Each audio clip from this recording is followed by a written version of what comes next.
So Manal is the founder and CEO of Arabize and one of the very first Egyptian entrepreneurs in language technology. She built up her company from a 3-employee company established in Cairo in 1994 to a multi-country operation across the Middle East and Europe. She has a 30-year experience in the field of translation, localization, and documentation, and she has mentored many generations of localizers and technical writers. Due to her outstanding achievements in the IT services sector, Manal was crowned the African ICT champion in 2013 and was ranked 77th among the 200 most powerful women in the Middle East by Forbes Middle East magazine in 2014 for her outstanding presence, enthusiasm, and entrepreneurial spirit. And as I mentioned earlier, for her prolonged and consistent achievements in business and her outstanding business leadership, she was the winner of the 2022 AWIEF Lifetime Achievement Award. Manal has a lot, so much more accolades and everything, but I think we will get into those later. Manal, thank you again and welcome to the first AWIEF Masterclass. This is a masterclass that we give to our AWIEF community as a way of providing more knowledge, inspiration, motivation, and learning. And today, so I think I will start with the question, who is Manal? Okay, so let's start from there. Who is Manal? First of all, I'd like to thank you, Irene. I would like to thank Rihanna, and thank you for this very nice introduction. And it's my pleasure to be a speaker on from the AWIEF network. It's really amazing. Thank you very much for the invitation. Who is Manal? Manal Amin is an Egyptian woman. Started my career in translation in software, the first ever company to do Arabic software. This was the beginning of my career as I graduated. I'm a graduate of political science, but I studied translation, and this is how I started my career. So I worked as an employee for 10 years in this very, very reputable Arab company. That was the first company where I was part of the team that was naming the very first words in IT and computer. What are we going to call the computer? What are we going to call the monitor? Delete, cancel, stop, file, all this. I was part of doing this. It was really my pleasure. And 10 years later, I started my own business with the demand on automation and IT and technology in the Arab region. So this is in a nutshell. Yeah, thank you so much. Manal, that's very interesting. The fact I'm quite fascinated. It's a coincidence, but I also studied translation. Okay. Oh. Yes. Yeah. Very good. Yeah. What a coincidence. Yes, I studied translation at the University of Trieste, the School for Interpreters. They call it a School for Interpreters and Translators. Okay, so it's a word that has always fascinated me, the word of conferencing, simultaneous and consecutive interpretation, and the rest of them. Localization, I operated also as a freelance translator, English, Italian. So I love this. Okay, so what motivated you to start your business then, especially in this sector? I can understand your first degree was not even in translation, but then you pivoted to translation. What was the motivation? Why? Of course, when I started, yes, my degree was in political science, and I had a dream of being an ambassador, and then getting into the diplomatic field. But getting married and having kids was not easy with this job. So I decided to move to my second passion, and translation was my second passion. And I actually studied it parallel. I studied political science and translation parallel in Cairo University and in the American University in Cairo. I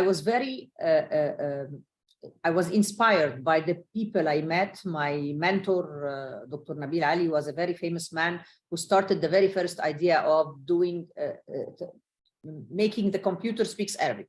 So this was very interesting to me, doing something new, innovative. And I started learning about computers, studying programming, learning some very little, not too much, but what is necessary for my work.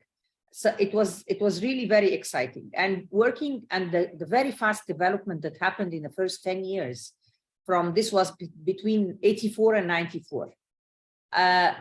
The computers started to spread very fast at this time. And by the year 94, there were dictionaries, spelling checkers, big projects that I was part of as an employee. I was preparing the material for these big projects. I had a very good team of translation and localization in the Arabic field. So at this time, early 90s, mid 90s, all big companies started to be interested in selling their products in the Middle East. So to sell your product in the Arab countries, the Gulf region, the rich Gulf region, of course, then they started thinking of having their products in Arabic. And I was one of the very first who did that. So I got offers from different companies, the big names that started, and I got offers to go to the States, to go to Ireland, to go to the Dubai. But I was a mother for two kids, and this was not easy. So I told them, why not start working from Cairo? And to my surprise, all these big names, they liked the idea to have me as a freelancer working with them, for them remotely. And of course, internet was not working at that time. So it was by fax and by international calls. In 1 year time, I started having some contracts as a freelancer. So, but the companies needed to have a company, the big ones, the big names that wanted to do their software in Arabic. They said, you have to be a company. So why not? Let's establish the company. And I was encouraged by some family members. And I started establishing the company with the 3 persons, two more people from my team in the previous job. And we started doing the very first projects, software, translating software into Arabic. So this was the beginning. This was really very important, because when people told me, what's this business? Everybody is using computers in English. Why should someone using a computer go for Arabic language? I told them, let's look far. Let's have sight. I saw that this will happen. Automation is coming. Technology will be widespread. And the Arabic speaker community is only 10% of it speaking English.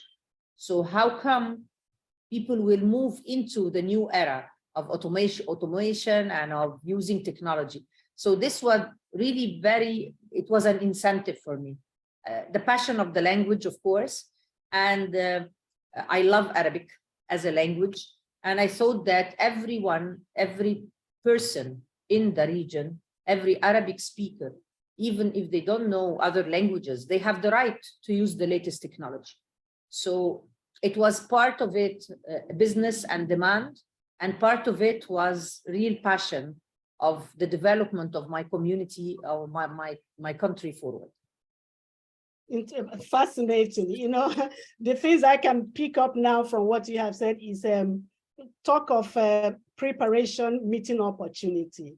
You know, because first you were prepared, and then the opportunities were coming up, and then you are grabbing them. You prepared yourself, and then having a vision, foresight. You know, being able to see that people were saying, why we can read the computers, we can read the products, specifications, everything in English, but you saw much further ahead. I do not remember now if by 1994, when you were starting, if already the Arabic language was one of the UN official languages, because that was also, and it still is, an opportunity for translation and interpretation. It's one of the UN official languages, so everything that is happening must have also an Arabic language part of it. I know that was all the things that were attractors, you know, especially people like me, you know, into the world of translation and the interpretation. So that is good. And then the passion. So you are also telling us that having a passion for what you want to do and what you are doing is critical. Having a vision, having foresight, seeing beyond the immediate, seeing where and how the market can get you is very important. So thank you for that. Then I would want you to tell us too, what were the most important catalysts for you in growing the business. Okay, this is more or less what you have said, but what were those things that made you want to step out of Cairo to take the business global to other Middle East and European borders?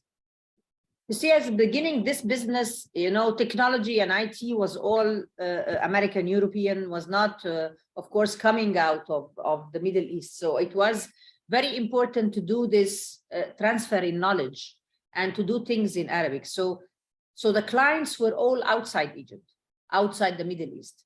So that's why when I was offered the job to do it in each and every company of these outside. But I thought, and this is how I convinced them, that getting it in our region, it will be easier. We will have too many Arabic speakers. We will have more employees. We will have cheaper prices.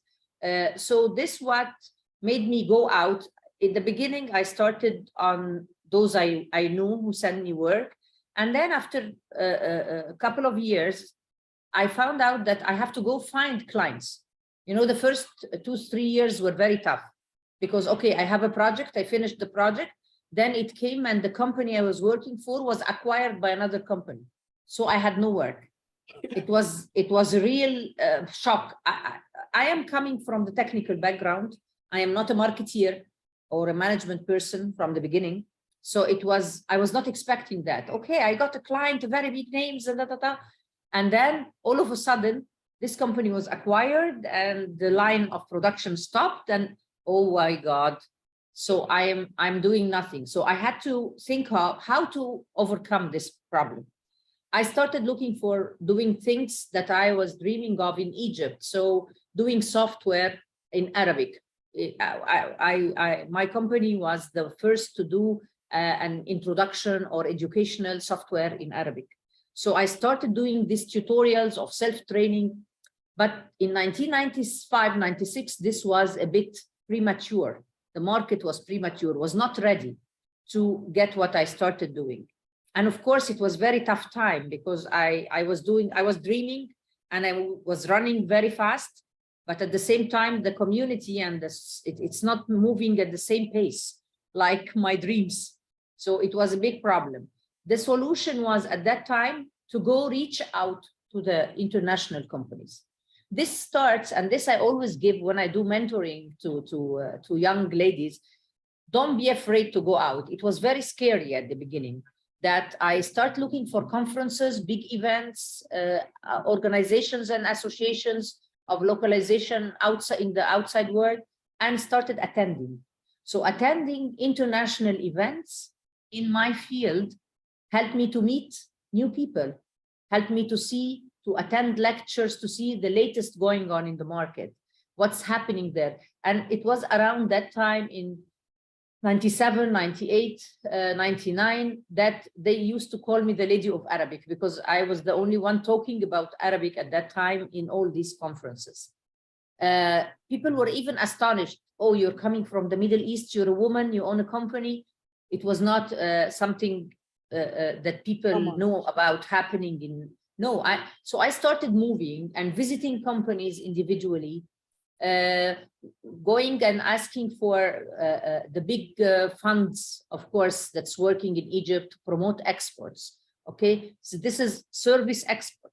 And my country was always, as any country, looking to export.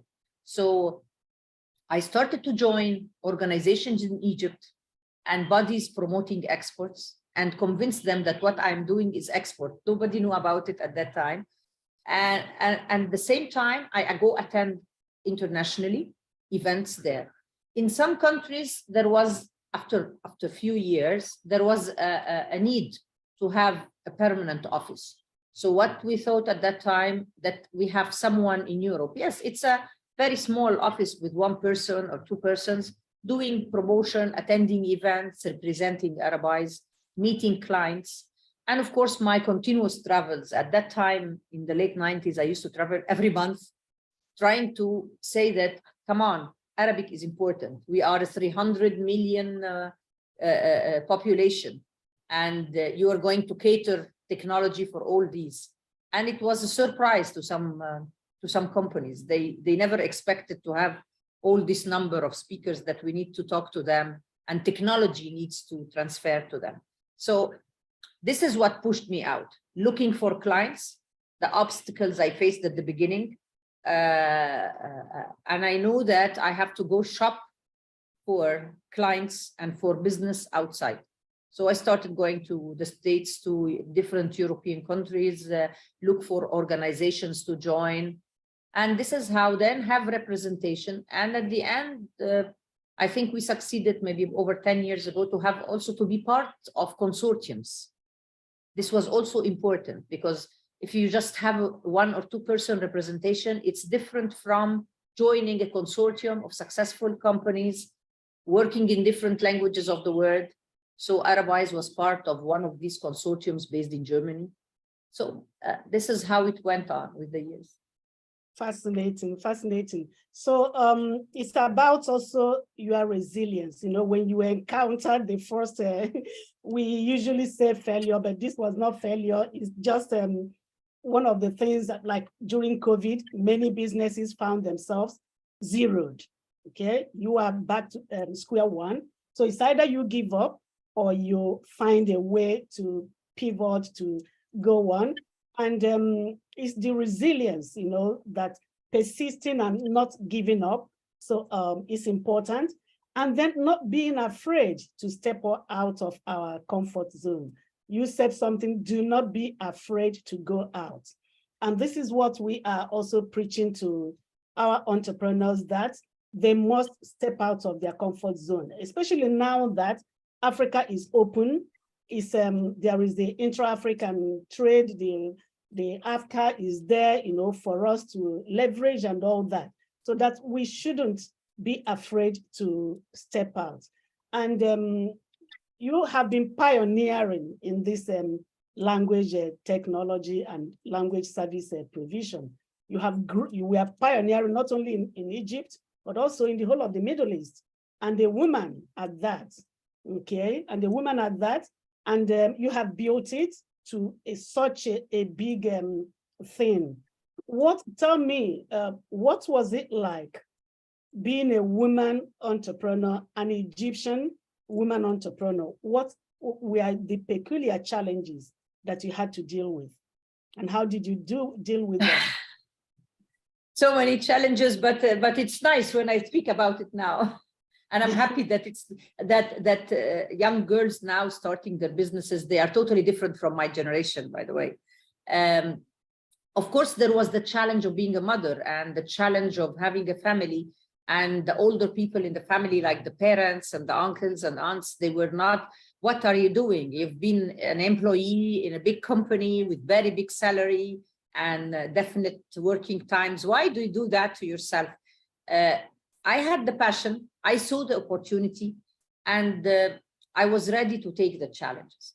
The challenges were, of course, taking care of my kids and giving them the time, my house, my family, my husband. We are a Middle Eastern community. Maybe young ones do not know that, but it was very hard for a woman to come late at night to the house, to drive alone at night, to have a delivery date that we have to take the delivery. So we sleep over in office and we stay up till the morning to finish the delivery. It was very tough. At sometimes I used to notice that the porter at the door, at the gate of the house, is not happy. He's just looking at me. He's not happy seeing this woman going out up to her apartment at 2 a.m. or 3 a.m. But I had to prove to people that, yes, I'm a mother. It happened sometimes that I used to come in the morning when I had a delivery time, at the time of the school bus taking my kids. So I have to arrive home at 5 a.m. before the school bus comes to get them ready and have the sandwiches and prepare the lunchbox. So on this level, the family part, it was really very challenging. And it's the persistence that I will do the job and I'll take care of my kids. And sometimes my children never knew that I'm not at home. I go back home at 7:38, I put them to bed, then I go to office back, then I come at 5 a.m. to wake them up, prepare the lunchbox, and get them ready to school. It was really tough, but now they laugh about it. I laugh about it. They learned, my kids learned the value of work, the value of persistence. And there was a time that I had no revenues at all, and revenues were very bad. Then we had to squeeze our budgets, then we go up with our budgets. But they enjoy the results now, and they are proud of that. Also, another challenge was traveling and moving around. So of course, I was part of the board of the Egyptian IT Association. So I stayed on the board for 6 years, one only woman in a board of 15 persons, so 14 men and a woman. The same with the Chamber of Commerce, the same, I was one woman in a big team of men. And women in IT were not so many. They had very good positions, and there were a lot of programmers, but on the top level, on the C level, there weren't many. So at my time, this was really challenging. Going there, proving myself. I felt sometimes when I first joined NGOs in the field, that the board was treating me like a secretary, okay? Manal, can you take the minutes, please? Although I am one of the board, I'm a board member elected, but they always saw women like that. Can you arrange this event for us? It's a women's job. Can you take the minutes of the meeting? It's okay. I had no problem doing that, but I proved to them by time, no, I can be the president of this organization or the vice president of this organization, although I am a woman in a Middle Eastern society. There was a big challenge also in traveling abroad and going to meet people, because sometimes the idea about us as Middle Eastern and Africans was not the best in Europe and in the West in general. So you can go to a company and start selling your service, and then they said, but you know, Middle East Africans, you don't have good connectivity, you do not deliver on time, we are hesitant about quality. This was really very challenging. So we had to deliver the highest quality. We had to be very precise on timing and delivery dates. We had to prove that we can do even better than the quality that is done in the West. So it was very challenging on so many levels. On the country I came from, the region I came from, the background, being a female. So I have to prove against all this. It was challenges, local, international, in the community. But I am very proud to tell you that when this company that I went to in 1999, and the CEO told me, I don't think I like to deal with this part of the world. Regarding quality, regarding time, I had bad experience. This same guy, after 2 years, came and offered to buy my company. He believed in it, and I proved to him that it's really bad, and he offered me to acquire the company, and I refused. It was a bit of a pride. Sometimes what a satisfaction, you know? What a satisfaction. I always say that the best thing in life is doing what people say that you cannot do. You have just spoken about so many challenges, and these are the challenges, you know, being a woman, but then you said you had a passion, you saw an opportunity, and you were ready for the challenges, okay? So, and it's all about that. You see, everything that you had to go through as a woman, a young woman with raising children, and in our African society, whether it's North Africa, Middle East, or Sub-Saharan Africa, usually the whole extended family is part of the package, you know. So, so unlike maybe in the West, an uncle or a distant uncle shouldn't have a say in your life at all. If the person says anything, you can close the door and say, please get out. But not in our, not in our in most of our African societies and families. It's everybody will come to tell you, you're a woman, you shouldn't be doing this, you shouldn't be doing that, you know, this and this and this and that. But some of us who resist all that and are able to balance those things, because for it to succeed anyway, you need to be able to balance family and work and business. You have to prove, go to that extent, you know, do more than necessary to prove that you can balance both. You have just told us how the kids sometimes didn't even know that you were not in the house, because you would come back at 7 p.m., give them dinner, put them to bed, and then go back to the work while they sleep. And you are back before they go to school. So they don't even get to know that mommy was not, you know, spend the whole night working. So that is fantastic. I wanted to ask you the question about how important quality is, but I think you already delved into that. You answered that question, how important quality is to building something, excellence, you know, because I wanted to ask that question because I saw that you have, your Arabize has a lot of certifications, ISO and all that, you know, but you have already explained to us the importance of quality, the importance of quality assurance, the importance of delivering excellence to your clients and the customers. And that's it's in building. Yeah. While building the company, yes, while training the employees, yes, it's the company values. Quality is one of the very important. So you build values. I am very proud to tell you that Arabize has developed a reputation. Maybe the reputation is bigger than the size of the company, because we were working very hard on a very high level. We were focusing on quality, on all dimensions, on the human part, the human relationship between the employees, and how come they are dedicated. I had always very dedicated staff. I had people who used to sleep overnight with me in office and stay till the morning in shifts to finish things. They take the spirit from the leader. Yes. So I have to convey this message of quality. We do not accept medium quality. It's totally unacceptable. Even if it will cost us more, even it will make our profits less, but it has to be up to the quality so that we can compete on the international level.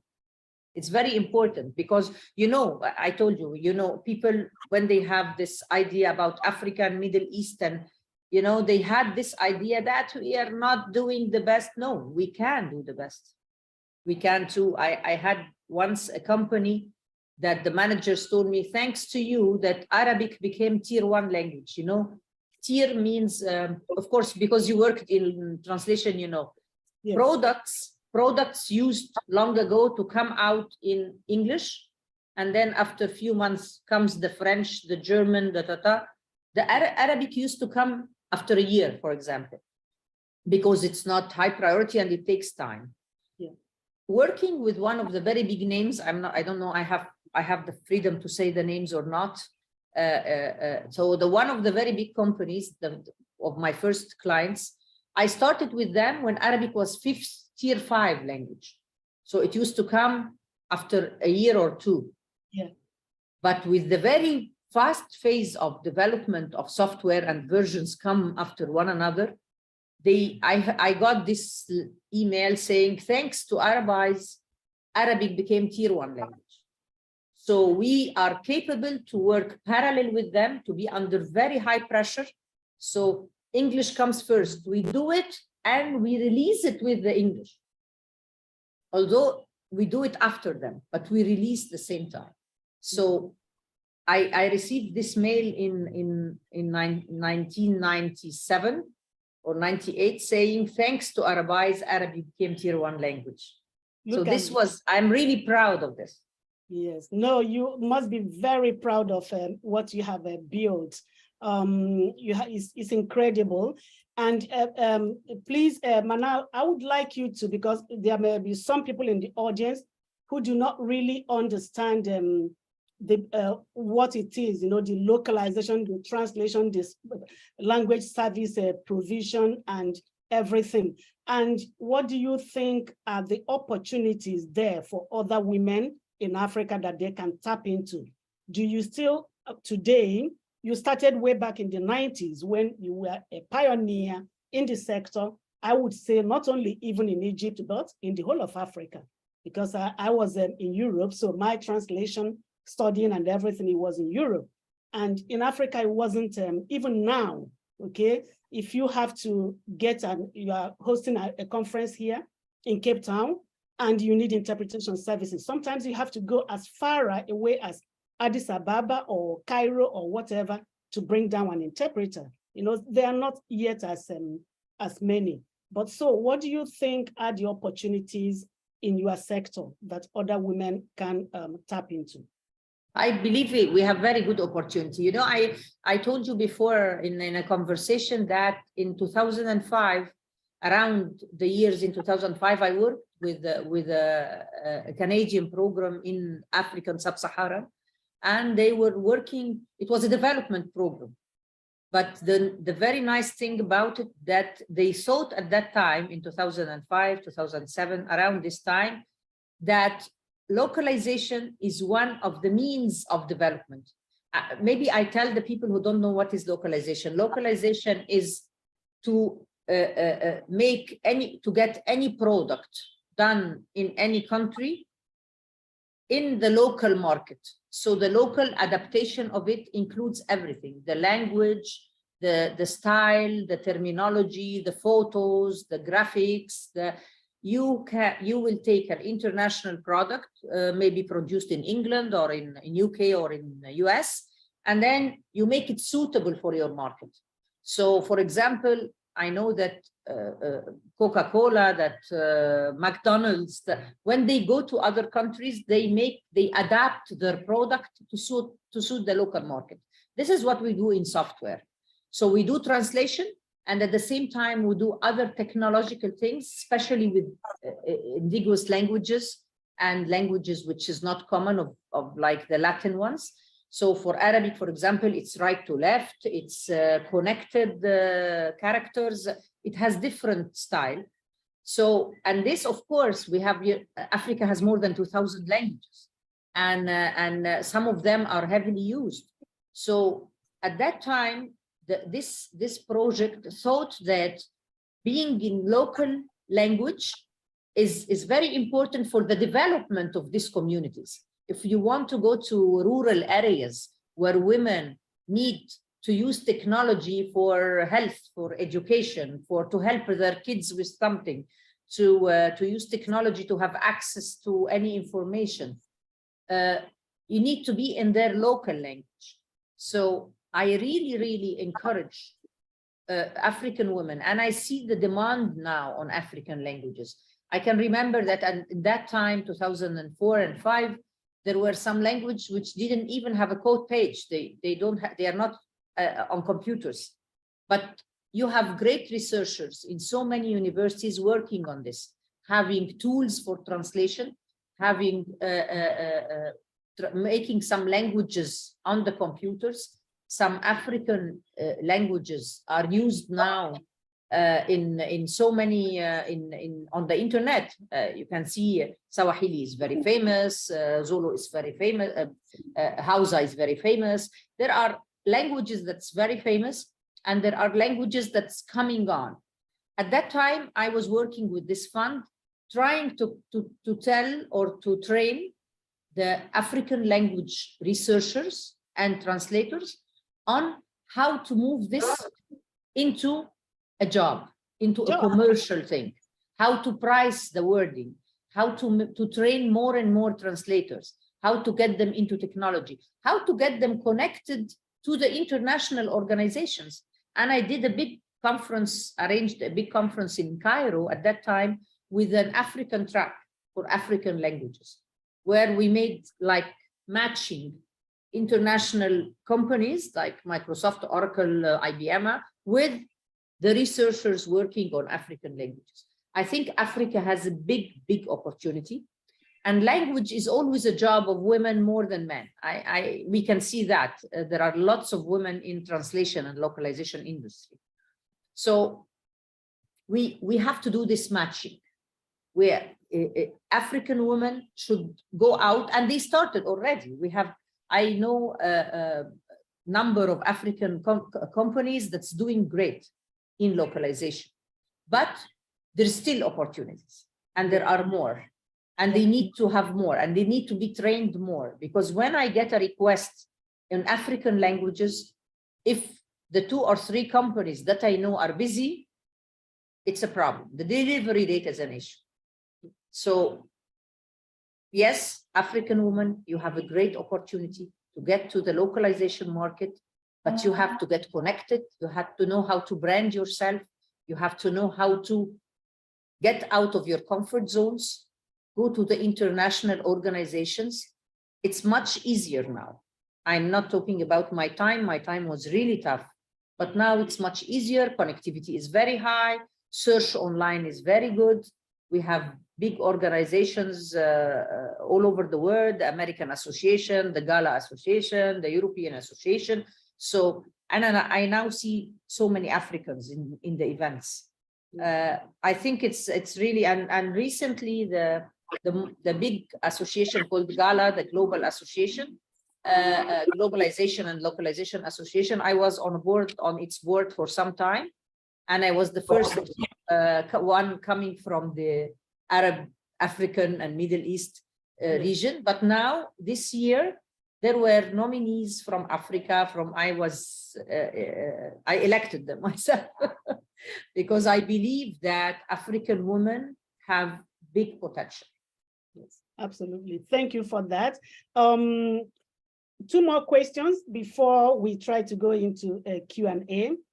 Okay, in our work as AWIEF, working with women, training, supporting with different programs, and including the conference and everything, we have identified some challenges, some key issues.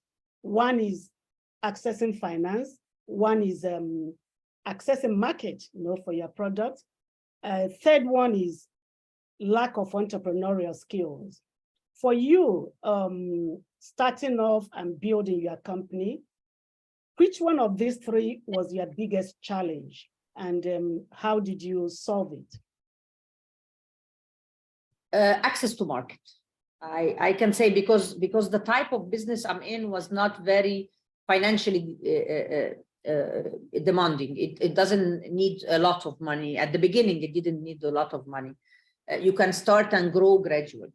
But access to market was the biggest challenge, as I see it, because how to go out, how to reach to international companies, how to convince them you're the best, how to start the job, how to continue when the work is less, because so many people, they start and they're up and running, and when they have a problem, they just crash and they lose hope, shut down. And this happened a lot. I've seen it a lot. But how to face the challenge and pick up again, it's not easy. It's really tough. But access to market is the only solution. We should learn how to get a number of clients. So when I lose one, I find the other. I learned this the hard way, because at the beginning, when I lost my client, I had nothing because I had one client. I learned since then not to depend on one client and to keep moving and moving and get more and more clients. So either grow or die. So access to market, I see the highest, and then comes the others. Yeah. Okay. Now, thank you for that, because for some people, like you just explained, it depends on your industry, on your business. So it could be, for some people, it's skills. For others, it's finance. For others, market. Okay. They are all And important, Irene. They are all important. I just said in my job. To attend the events and all that, you needed finance. You have to spend. You were investing. Okay, so they are all important. And they are all huge challenges, huge barriers, you know, that women encounter in a peculiar way, in a particular way, operating businesses, not only in Africa, but some of them also go are global. Access to finance funding is a global phenomenon. It's not only limited to Africa. Market skills, and we will come. I now, which brings me to the fourth element, which is network. Okay, you are a board member of Business Women of Egypt, a member of the steering committee of an angels investing network, angel investors, Egypt's Tier Angels, Egypt's first women angel investment network. You are a member of the Women Entrepreneurs Network and so many others. You sit on 1,001 boards. You have spoken about always being the only woman in the boardroom at the table. Okay, it was happening then in the 90s. You would find yourself one with 14 men. Even today, we have few women always sitting on those boardroom tables. So how do we bring gender into the boardroom? Is a continuous conversation, is a continuous issue. So being on this, tell us how important is belonging to these women-focused networks? You know, how important is it? And what kind of value do you derive from them? What can you tell our entrepreneurs that how important is being part of a network? This is critical. The only time when I had my company growing was when I started joining networks, joining NGOs, associations, getting to meetings, getting to networks, local and international. So, and now things with the internet are much easier. Maybe we had crisis during COVID and we all had tough time, but we had the blessing of having the internet. This blessing of having connectivity made a big difference. Now I can see that 50 women are joining this talk. They can't travel, they can't go to other countries, maybe they financially or physically or visa issues or anything. So now in this case, I have to tell you all, any entrepreneur, you have to go to all types of networking events that you can find. Don't think of any of them as not important.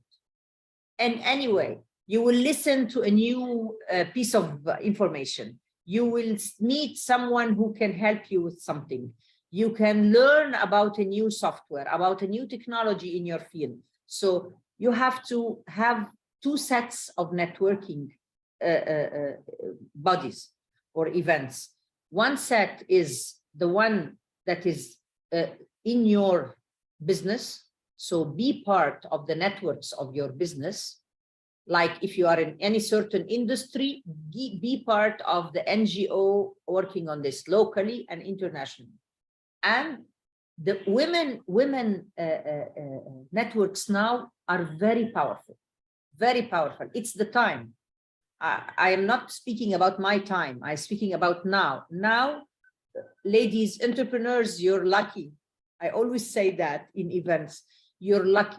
You have internet, you have Zoom, you have access, you have online events, you have information, you have LinkedIn to get linked to everybody. You have Facebook, you have blah, blah, blah, blah, whatever. So please, this is the most important. If you're looking to access not only to markets, it's access to information. It's access to the latest technology. We learn about latest technologies from events. I know it's not easy at the beginning. When the first event I went to, I was shaking and my heart beats were very high. I can't even come to someone and say, hi, I am Manal Amin. I was shaking. It was scary, but overcome it. Do it once, twice, 3 times, and you will get the courage. I know that the current generation is more courageous than our generation. but still be bold. If you feel confident and go to networks, and gender networks are very important, and technical and across industry. So the pair industry network is very important. So this is where you will make your knowledge. Sometimes we think that we are doing great, but when we see others, oh, still we need to develop. So networking and networking and networking, local and international. Yes, networking, networking, and networking. And women, you've had it, be bold, be confident. And times like Manal, you have said, times are different now. I think we are luckier. Women entrepreneurs are luckier in present times. It is the time. The women agenda is almost driving men crazy, hearing about these things. So the power is in our hands. Thank you for that. My last question before we finally go into Q&A is on mentorship. Did you, along your way, receive a mentorship, and how important was that for you? And are you involved are you a mentor to other mentees? What is mentorship like for you? Mentorship is very important factor. It's very important factor. I had a mentor, maybe at that time it was not called mentorship, and it did not have but I had a mentor, technically the one that helped me join this job, because it was totally new. Nobody had idea what's this. So I had a mentor who taught me this job, got me into this business at the first beginning. And when he got me in, I told him, what's this strange job, computers, Arabic? I haven't seen any computer in my life. And he told me, Manal, in 10 years time, you will come and thank me. And then in 10 years time, I had my company. So I went and thanked him. So this is a mentor. And on the financial and business level, I had another mentor, but this was family member who helped me and mentored me and taught me finance for non-financial, and told me how to do my business and how can I do the numbers and the figures.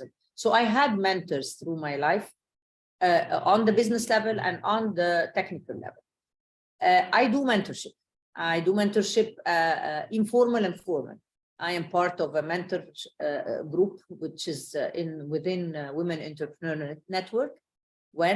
And I do a lot of mentoring for women who are starting their business, women and men, by the way. Any young person who comes and tell me I'm establishing a business, I do mentorship for them. Mentorship, ladies, go for mentorship in different levels, and you will find different types of mentors. You will need someone to guide you in the financial things when you are first starting and you need to learn about the basic financial things.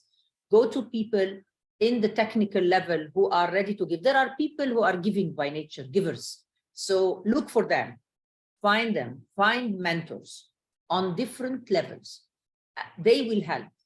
And there are now lots of people studying mentor. They are certified mentors. So please look for them, and you will find them in networks again.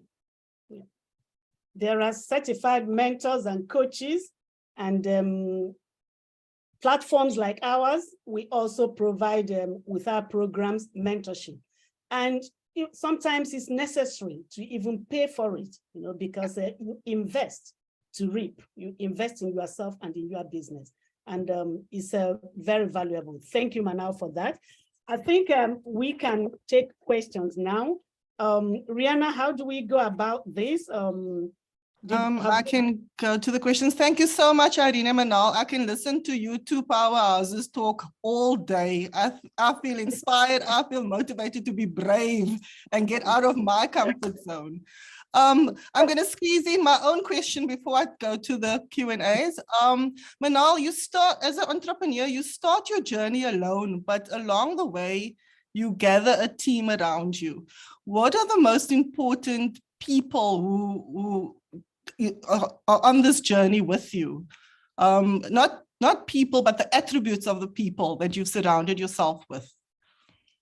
it was very important that when I was alone, when I got people the first level, we look for people that characters that get along with you, the characters that have passion for the job, people who are ready to go with you the hard way.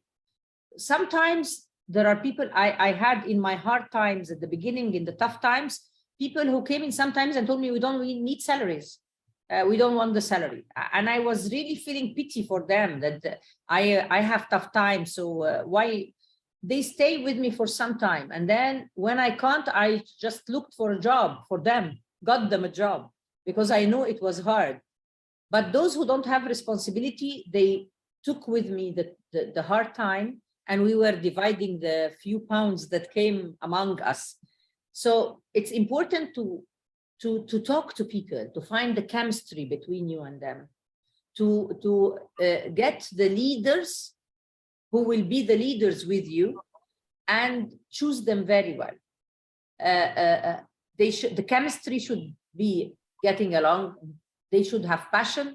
They should be professional, appreciating your values, because having values is very important, and values should match between the team. Yes, when the team grows, you cannot exactly do that. You cannot do it this precise as you did it when it was 4 or 5 persons. Now, when in 100 people, no, it's different when you grow up. But still, the very first thing we tell people is, these are our values. Please note that if you're not getting along with our values, you'll not be able to continue with this.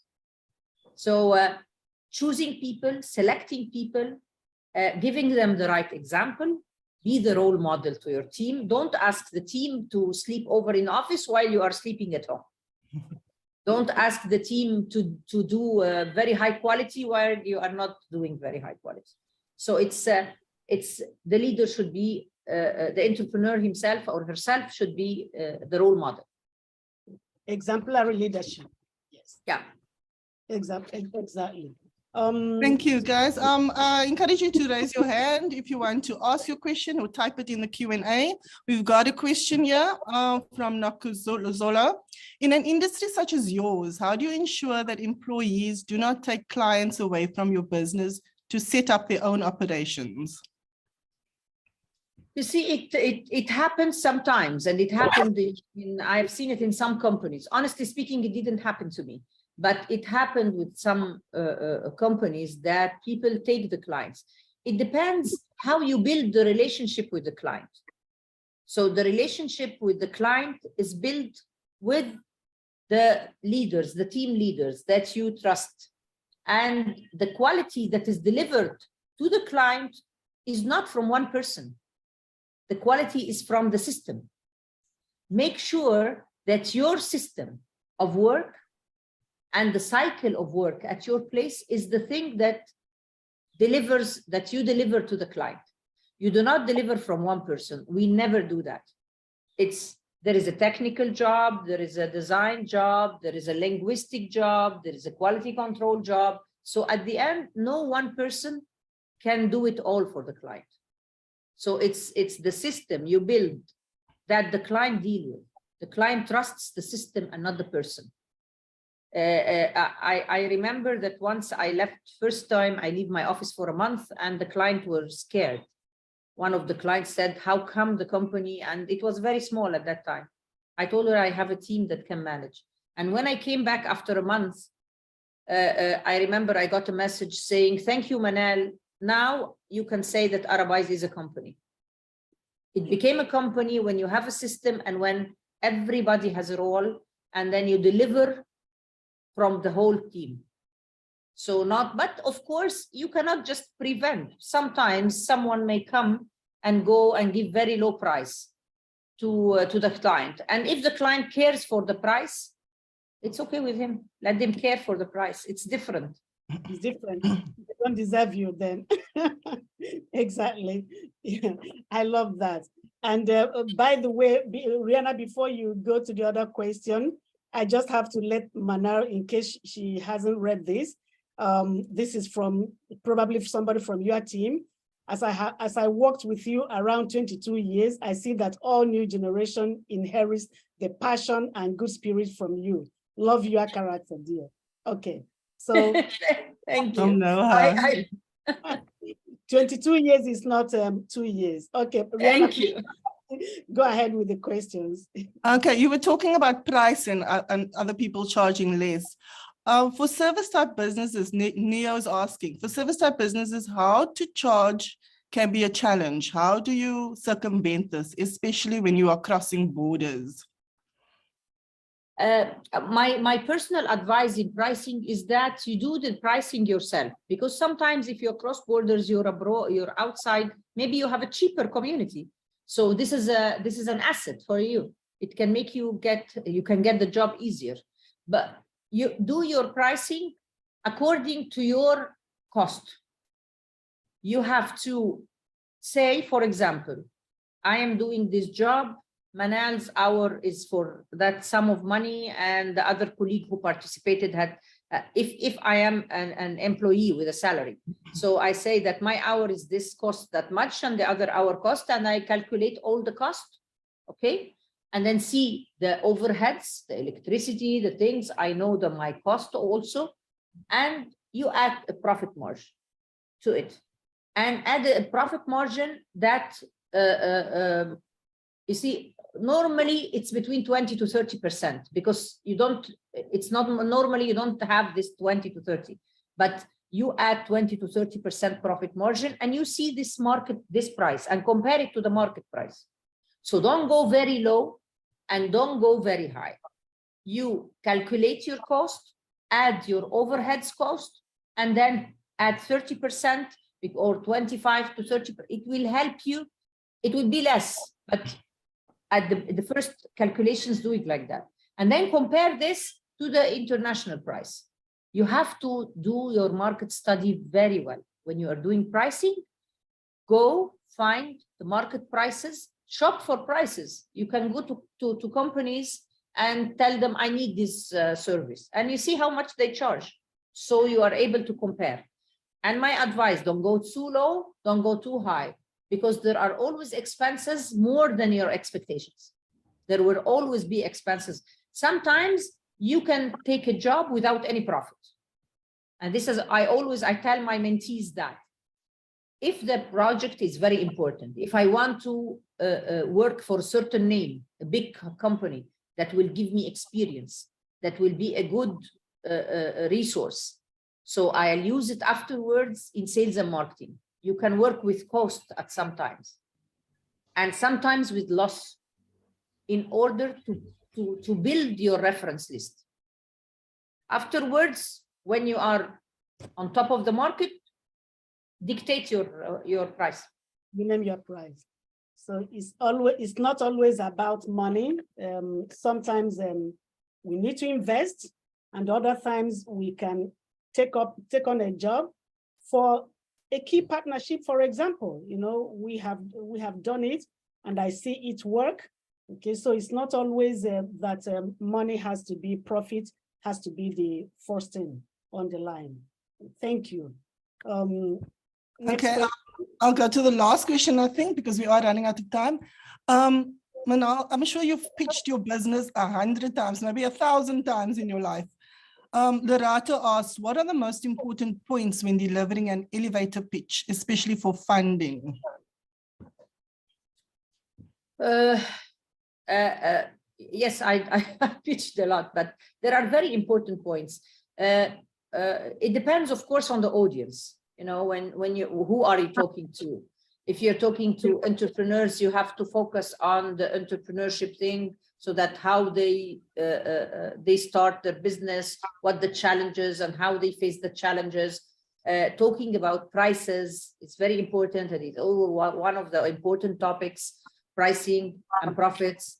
One of the important also points that people don't ask much about it, but I like to highlight, it's the corporate responsibility. So at certain time, at the beginning of building the business, you're very busy building your business and making profits and paying salaries. At a certain level, when the company starts growing, you have to think of how to give back. So the corporate responsibility, for example, in companies like ours, we go to universities and we teach. We take internship. We train people on latest technology in translation and in language technologies. We do some things, as Irene was saying, without profit, no money feedback. But I always like to highlight this, that when you reach a certain level and you're not striving, not the very first phase, you start thinking of how to give to the community, how to have an association that you do public work and donate your time to help others. And it's what goes comes back. Thing, it becomes actually something that brings joy to you, and yes, when you are seeing the impact on people's lives, livelihoods, that you are a part of changing, no matter how small, the contribution, but giving back, in our lives is very important. Very important. Very important. And public work, joining networks like NGOs and doing public work in these places, being parts of associations, and it's very important. It's very important. It's very important. Thank you for that. So we'll be rounding up if we don't have any more questions. Manal, just before we close, you have given us a lot of nuggets. You have shared a lot of insights. Just what is just in one sentence, what is your best advice that you have for our entrepreneurs? My best advice always is follow your passion. It will be very hard for you to succeed if you are doing a job that you're not passionate about, because this what makes you take all the shocks and all the challenges and overcome. So please follow your passion, get out of your comfort zone, and believe in yourselves. Great. Follow your passion, get out of your comfort zone, and believe in yourself. In other words, be confident. Okay. Thank you so much, Manal. It's been such a pleasure. I mean, chatting with you, having this conversation with you. You don't know how I feel. I thank you very much. I hope to see you again very soon in Cairo or elsewhere on the African continent, because we are part of that ecosystem, and I follow your advice. I get out of my comfort zone. I network. I attend events. We are my team, myself and my team, we host AWIEF, and we want to see more people participate, more people be a part of the AWIEF community, because network is critical. Coming out and meeting people and chancing all those opportunities that you never know when they come, but you must be prepared. So thank you for sharing with us and inspiring us and motivating us. And thank you. We hope to have you again. We hope to see you again for mentoring opportunities and for just supporting us as a community, as AWIEF. Thank you. Thank you, Irene. Thank you, everybody. Thank you, AWIEF, and all those who are attending today and gave me this time. I am very, very happy. You're really leaving me full of enthusiasm. You are inspiring me. Thank you very much, and looking forward to our next meetings, next talks. Thank you. Thank you, everyone. Once again, thank you for joining us, and good evening, and best of luck with your businesses. I hope you take all the everything that we have learned from Manal today. Thank you.